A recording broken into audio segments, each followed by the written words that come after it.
Number 8. David Anthony. 51-year-old Florida woman Gretchen Anthony was last seen in March of 2020 at her home in Jupiter. The previous month, she and her husband, David, jointly sought divorce.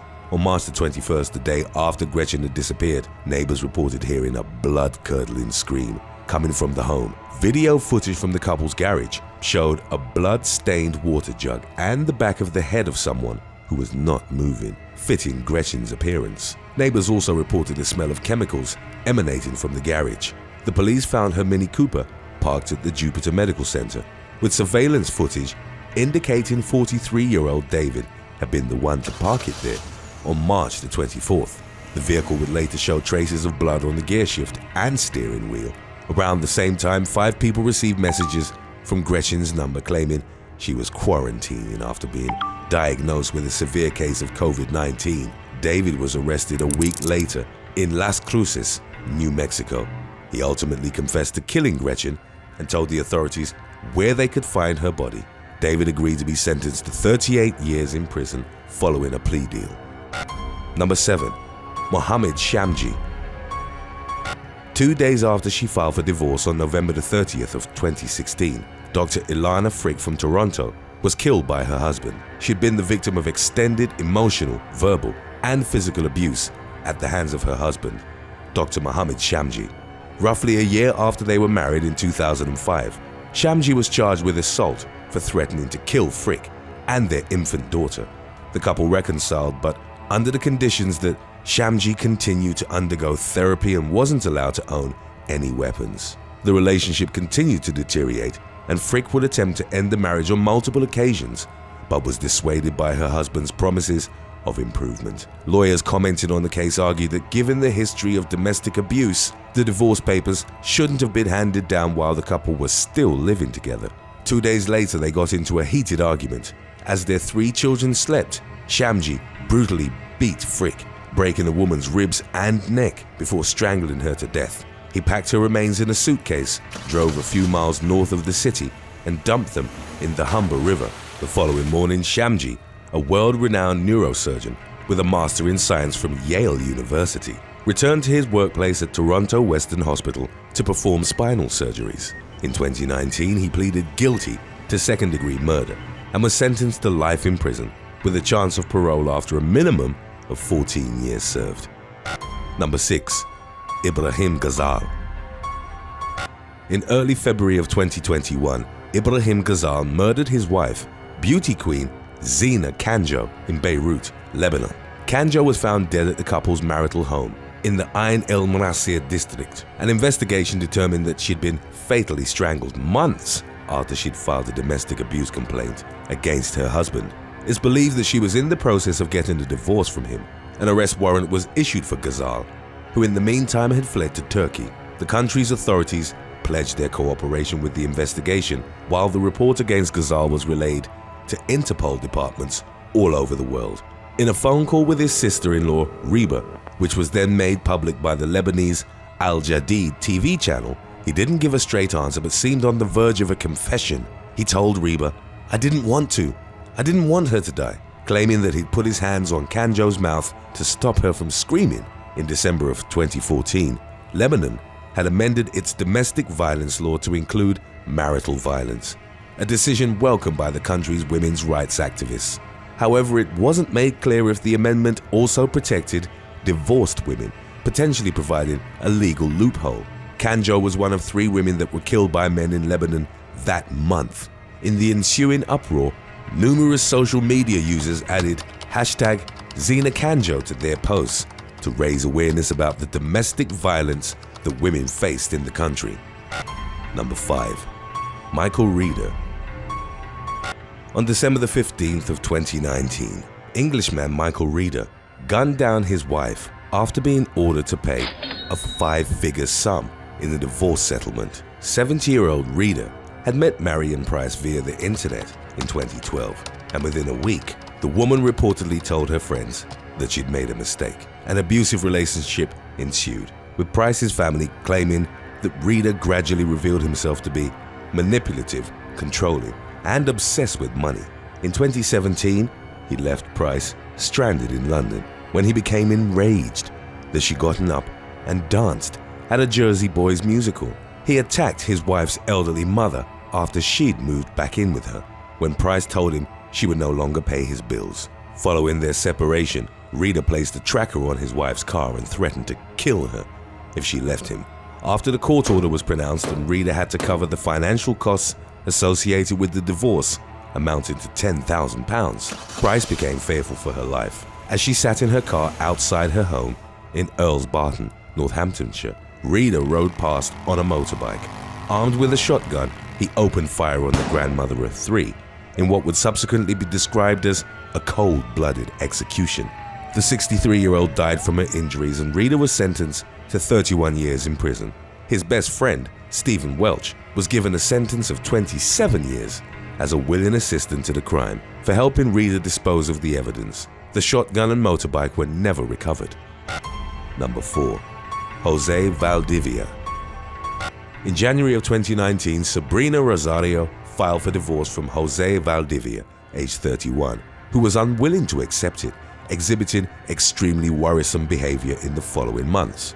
29-year-old Rosario and Valdivia from San Diego, California, were high school sweethearts who got married and had 4 boys.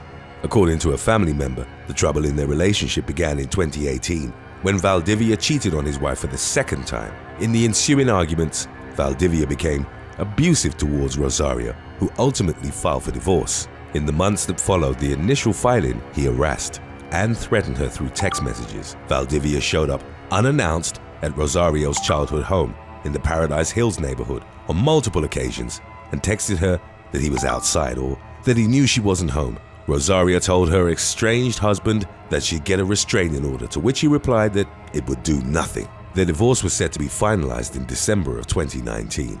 On November the 6th, Valdivia sent his wife a photo of a handgun with a bottle of alcohol and several beer cans in the background, along with a caption that read, "It's happening, like it or not." 10 days later, Valdivia found out that his wife had obtained a restraining order against him. Within hours, he was at the Paradise Hills home where he executed his wife and their 4 children before turning the weapon on himself. Officers responded to reports of gunshots and entered the home after spotting one of the victims covered in blood through a window. Only one of the boys survived and was taken to the hospital in critical condition. He remained in a coma but eventually passed away as well after being taken off life support. Number 3. Todd Smith. In 2012, after a 7-year-long marriage, Illinois woman Katrina Smith made the decision to divorce her husband, Todd. 30-year-old Katrina was a stepmother to Todd's 3 children and had a successful job in human resources. She didn't tell him about her intentions and confided in her married colleague, Guy Gabriel. She'd come to support Todd, an insurance and investment broker, as well as his children, after he'd been accused of fraud by his partners. This aspect put a considerable strain on their marriage. Katrina and Gabriel's friendship turned into a love affair, and she was even more committed to leave her husband. She moved into a friend's apartment and told those close to her that she planned on getting a divorce, unbeknownst to her. Todd had placed a tracker on her car and had become aware of the affair. Katrina went missing on October the 23rd of 2012. Todd made emotional TV pleas for her safe return on a daily basis, while his community in Winnebago County stood by him and banded together to look for Katrina. Her abandoned car was discovered about 2 miles from her home with traces of blood inside it and bloodied paper towels nearby. 3 weeks after her disappearance, the woman's badly decomposed body was found in a river, and the authorities determined she had been murdered, having suffered devastating blunt force trauma.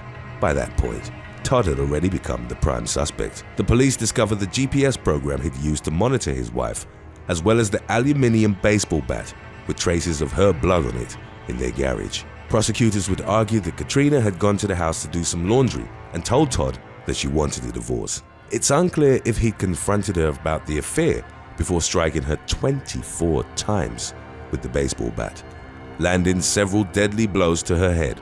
He then drove her car to dispose of the remains and wiped it down to cover his tracks. After killing her, Todd sent the woman a harrowing text message which read, "Sweet dreams, I love you." A jury found him guilty of first-degree murder, aggravated domestic battery, and concealing a homicidal death. He was sentenced to 55 years for the murder with an additional 4 years for concealment. It likely meant that Todd, who was in his late 40s at the time, would die in prison. Today's topic was requested by Titus Sinclair, Lady Phoenix, and Sneaky Black. If you have any other topics you'd like to learn about, subscribe and let us know in the comments section below. Number 2. Hilmi Yilmaz. In September of 2019, a Turkish man murdered his wife in a frenzied attack in the province of Antalya. 44-year-old Hilmi Yilmaz and Gulseren, 12 years his junior, had been married for 15 years. Gulseren had made a decision to divorce her husband and run away with their 2 children. The reasons behind their marital problems are unclear, although it's suspected to have been due to Hilmi's abusive and controlling behavior. She went to her father's house where Hilmi tracked her down on September the 26th. Gulseren, who reportedly had a restraining order against him, refused to let Hilmi inside. He broke onto the property and chased her into a field as she fled. It was there that Hilmi took Gulseren down and stabbed her over a dozen times in the chest. She later succumbed to her injuries in a local hospital. Afterwards, he called his father-in-law to say he'd murdered his daughter and turned himself in on the same day, still wearing a shirt drenched in the victim's blood. Hilmi told the court that he wouldn't have killed his wife had she agreed to return home. His trial is ongoing. Number 1. Ngemi Van. Ngemi Van met his wife Nali when she was in her late teens. The Wisconsin couple got married shortly thereafter and had 7 children over the course of a relationship that lasted 25 years. Trouble arose in their marriage, stemming from Ngemi's excessive spending, heavy drinking, and interactions with other women. Nevertheless, it was he who filed for divorce in 2015 and moved out of the family house. He was hoping for a quick settlement by using the Hmong clan system to carry out the divorce, which would have essentially involved both their families accepting the marriage's finality. Nali, who sought better legal security towards receiving child support payments and custody, opted for the court system. In late 2015, Ngemi threatened that something bad would happen if Nali didn't stop requesting alimony. On March the 22nd of 2017, he went to the Marathon Savings Bank, where his wife worked, and demanded she sign the divorce papers. He reportedly told her in Hmong, "Do you want to die now?" before heading towards his car. Nali knew he carried a handgun in the vehicle and fled to a nearby Subway restaurant. As Ngemi returned to the bank, it's believed he was confronted by bank tellers Diane Look, aged 67, and 62-year-old Karen Barkley, Nali's longtime friends and colleagues. He shot them both, inflicting fatal injuries. Ngemi then drove to the offices of Talusti, Kennedy, and Dirks. He held 2 people at gunpoint and demanded to see Nali's attorney, 43-year-old Sarah Quirt San. He briefly confronted a woman before shooting her dead. Ngemi then returned to his apartment in Weston. As the police set up a perimeter, Ngemi fatally shot 40-year-old detective Jason Wieland, an 18-year-old law enforcement veteran. The shooting led to a 3-hour standoff. The police cut off power to the apartment, then tore down part of its exterior wall with an armored car. Ngemi fired a warning shot. An officer, who was reported to have seen him with the weapon, fired more than 24 rounds into the home, fatally injuring Ngemi. Thanks for watching. Would you date your current crush knowing that if you break up, you'd have to give them 80% of your stuff? Let us know in the comments section below.